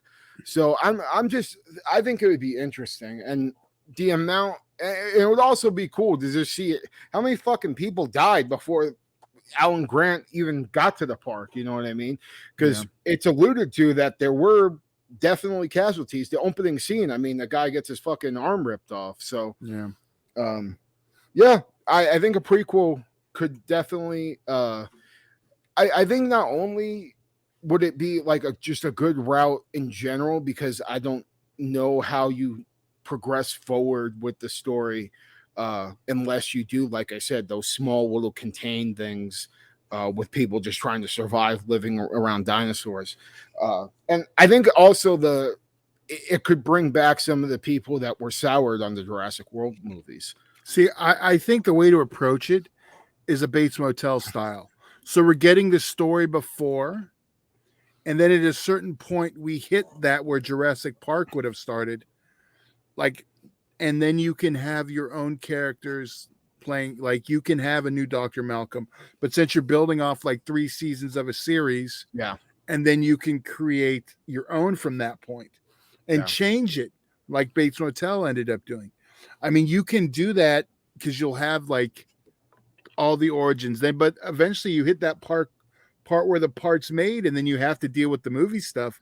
And I think that's the way to handle it. I think that's even super interesting too, though, is like looking at the aftermath of what happened too, and like them moving all the dinosaurs and what they're, like it's never really explained what happened. Like, we know there was a Site B in the Lost World, right? But we don't know were those dinosaurs just chilling on Isla Nublar the whole time? What happened to them, and how did they end up eventually coming to where they were back in World? Because we obviously know Rexy, made its way back there. So that would be really interesting. I do think that's probably like the safest way to go to where everybody's pleased. But either way, I hope there's a decent rest period, because I do think some people are going to be a little dinosaured out. But eventually, if that's the route, I think HBO Max series. I mean, Peacock. Peacock. I forgot. The only other thing I would say I would want would probably be, and this would never happen because of the way the films have been marketed since the first one, is just a super gritty, disgusting, gory retelling of the actual story in the book. Because the book, like I said, it's full horror. There's no there's some adventure aspects to it, but it definitely leans more into that horror, and I think that could be badass. And just in general, it makes me mad that we haven't gotten any other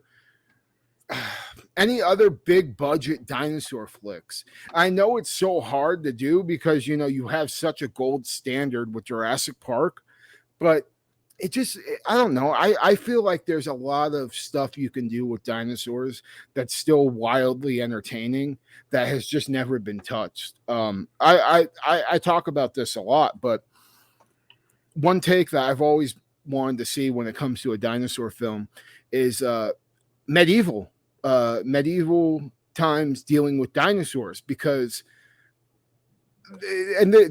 you can take what you will with this, but there's if you're into cryptids, there's a lot of theories about people's tellings of dragons and shit like that. actually maybe being some dinosaurs that survived.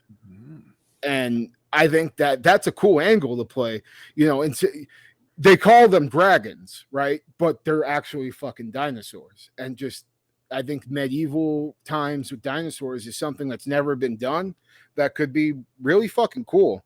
I know there is, and it's probably going to be more of a low budget, CGI asylum style thing. But I know there is in development a story about, I think it's like World War II and like Nazis using dinosaurs as like weapons and stuff against soldiers. I know it's coming out of Australia. I forgot what the title of it is, but that movie's coming out pretty soon.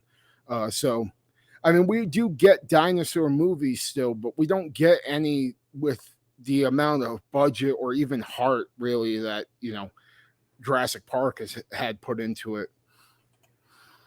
Yeah, well, I don't think okay. any other studios want to take that chance.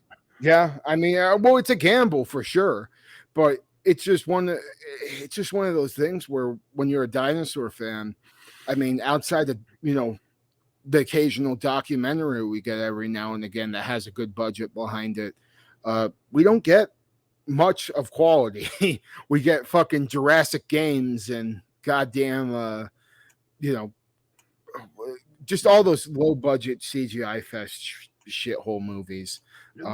I think you get a little bit of animated, not as much as you used to, but you have the whole Ice Age movies. Yeah, I good just dinosaur stuff like that. I just wish we had more dinosaur shit for adults. You know what I mean? Because you don't, and you used to back in the day. I mean, Valley of the Guanji, all the Harryhausen dinosaur movies.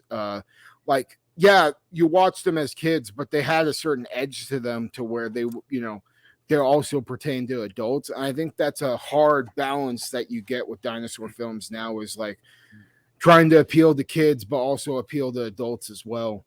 And we're kind of stuck in this nostalgia fest, thing with Jurassic Park now. So hopefully it moving forward, we could just see something different. And that's kind of what I think showing the building of the first park is something super different that we haven't gotten. So yeah, that's my vote for future of the franchise. So we got anything else before we get the hell out of here? No. All right. Well, thank you guys for watching. Make sure you like, share, subscribe, comment what your favorite Jurassic Park movies were, and what your guys' answers to some of the topics were tonight. Would love to hear from you guys. Also, patreon.com/fleshwoundfeature starts at just $1. Exclusive and early content always posted up on there. Get a lot of bang for your buck. So please check it out, and check out our website, Teespring. All our social medias are in the description, including our Discord server. I'm sure join up on there. We're always talking horror and other bullshit on there. So it's a good time. Come hang out with us. And yeah, fucking glad to do this. Just anytime I could talk about my love for fucking dinosaurs and movies that I grew up that made me love the things I love today. Always a good time. So glad to do this with you guys. And yeah, that's all I got. All right. Good night. Sweet dreams, motherfuckers.